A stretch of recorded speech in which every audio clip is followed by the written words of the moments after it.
We've got Indiana, a 14.5-point favorite against Michigan. Kind of crazy. Chris, you mentioned before the show, Indiana favored in this game for the first time since 1968. Not just favored by more than 2 touchdowns. What a I didn't even weird know situation. I didn't even know we had betting lines back in the 60s. I don't know how far back this stuff goes. I didn't even know that was possible. Yeah, I think you'd have to get those lines in a dark alley from somebody who might break your legs if you looked at them the wrong way. I think that's how that works. I'm very interested.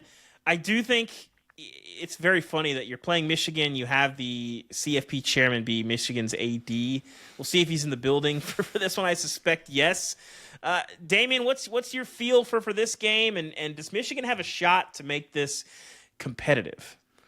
I like Indiana in the game. I think they're the much better team. They've got the better coach, the better quarterback, the better running game, the better defense. I don't know. I'm not going to go that far. But I'm not going to go that far. I'll say that's up in the air. But the biggest problem for Michigan is SOS. Where the hell has Kalel Mullings been the past couple weeks? I mean, he had 16 yards against Oregon, 18 yards against Michigan State. Luckily, they were able to win the game against Michigan State without him being a factor. But you're supposed to be the best player on this team, on this offense right now. Like, you were the guy that, in a game against Minnesota or in a game against USC, put the team on your back and showed, like, well, hell, if we're not going to have good quarterback play, if we're not going to have anybody to throw the ball to, you can at least hand me the pill and know that I'm going to fight, scratch, and claw and try to will us to a win.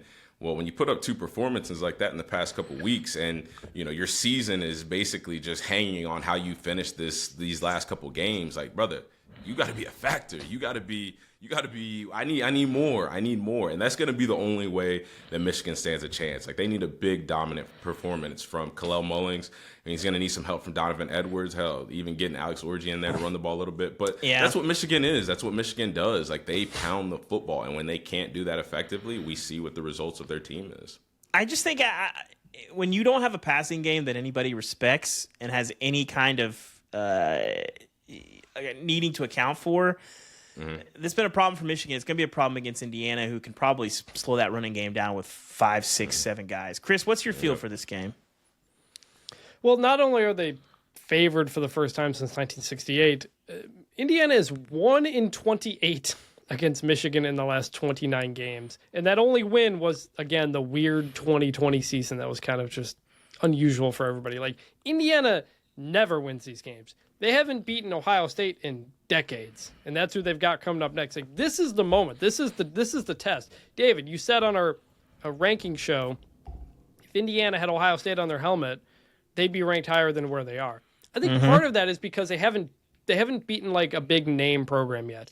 And yes, Michigan is 5-4, not that good of a team. But if you play Michigan and you beat them by multiple touchdowns like you're favored to do, I think that will have more of an impact than beating Nebraska 56-7 or beating Washington and other these things. Like, Michigan just won the national championship. It's the winningest program of all time. You can say that shouldn't matter, and I agree that it shouldn't matter. But I do think a win like this could put more attention on Indiana and give them a little bit more respect, or respect that they are not getting yet.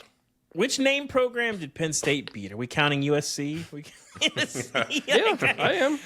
Are we 4 and 5 USC? We're going to count that. Okay, all right. I'm just saying it's a name. Like, it's a name program. I mean, that was like I know, the CBS but that's game. Again, I don't want this to be like committee beat up on time, because I do think the committee does a pretty good job. Like, they've only done a couple things that I think are like egregious. I don't like their group of 5 treatment. They get a lot more right than they get wrong. But the Indiana thing, like, it's been happening in the polls. I thought the committee would see through it. They didn't, but here we are, I guess. Maybe after this weekend. Maybe. And listen, I'm curious about You're not going to want to listen to me if they beat Ohio State, because I'm never going to shut up. You know that, right? Well, yeah, I've been riding Indiana all season long. No, you will not. I'm just going to yell for 15 minutes at the top of the show if Indiana actually beats Ohio State. As always, my feelings on the bracket are not about projections. It's just about what you've done. I'm not projecting anybody to beat anybody when I have somebody ranked over somebody else. So the one other thing I'm interested in this game, Kurtis Rourke, he didn't play well to start against Michigan State when they fell down 10-0. He was coming off the hand surgery. He's got some stuff on there. he was throwing it a little bit weird early on. It got better. So he did seem to improve as that game went on. How is that hand? How is that going to be doing throwing against Michigan? I don't know if we know if Will Johnson is playing yet or not. He didn't against Oregon, but that could be another one to watch. I don't think it's going to matter. We'll see. I like Indiana to win that game big.